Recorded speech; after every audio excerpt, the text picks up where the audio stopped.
So this is part 2 of part 1 of your ratio test. Question number 7 says the table below shows the cost to purchase different numbers of bead kits. And so the question here says, how much is it going to cost me to buy 6 kits? So I look, I've got 3, 4, 5, 6, I've got 750, 10, 1250, and I see that each of these is going up by a constant amount of 250. So I could get my answer 2 ways. I could add 250 to 1250 and get my answer, or I could say to get from 3 up to 6 is times 2. So I'm going to do 750 times 2, and either way you look at it, it is going to be $15 for that. Whoops. All right. Next one. It says the diagram below is divided into 8 equal pieces. What is the ratio of red and blue to all pieces? So I need to count how many red and blue there are. So there's 1, 2, 3 red and blue together. 2, 1, 2, 3, 4, 5, 6, 7, 8. So that's a 3 to 8 ratio. Okay, next one.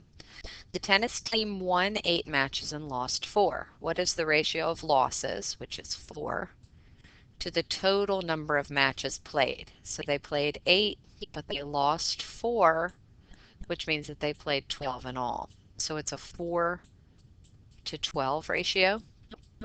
And then I need to simplify that, so that would be 2 to 6, and then I could simplify that, and that would be 1 to 3. All right, the next one says that there is a constant relationship between x and y. So now I'm looking at it a little differently than I've been looking at it. So now instead of looking at it here, I looked at it vertically. Here I'm going to have my x and my y not side by side, but up on top of each other. So what I'm asking is, how am I getting from the top down to the bottom? So if I think about it, I'm going to go 7 to 21 and 10 to 30. Oh, that's times 3. So I'm just going to do 12 times 3, and that would give me my missing value here. It says Jane walked 8 miles in 2 hours. At this rate, how many miles can Jane walk in 8 hours? So I'm going to make a little table here, and I'm going to have miles to hours. Whoops. And she could walk 8 miles in 2 hours. And I want to know about 7 hours. Well, I can't get from 2 up to 7, but I can get from 2 down to 1. So if I go down to 1 here, that's dividing by 2. And if I divide by 2 there, I need to divide by 2 here. So 8 divided by 2, that's 4. And then I want to find out about 7 hours, so I say 1 times what is 7, and then do the same thing over here, and that'll give me my number that goes right there. Okay, and then the last one says, Emmanuel bought 7.4 pounds of beans for $4.44.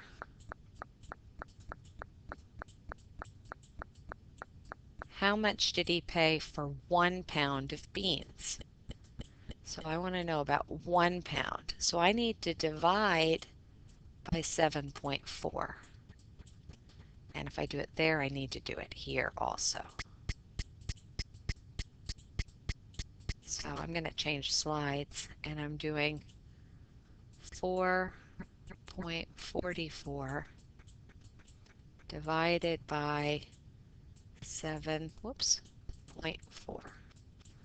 Okay, so I remember when I'm dividing decimals, I can't divide. So I'm going to move that and move that. Now, how many 74s are in 4? None. How many 74s are in 44? None. How many 74s are in 444? So, let's see. Maybe 6? So let's do that. 74, whoops, it's not 7.4, times 6 is 24, carry the 2, 42 plus 2, ooh, good, that works, 444. So I subtract, I get nothing. So my answer is 0.6, but it's not. So it says, how much did he pay for each pound of beans? So I've got to change this into money. So you need to do something to that to make it be money. So I hope this helped you.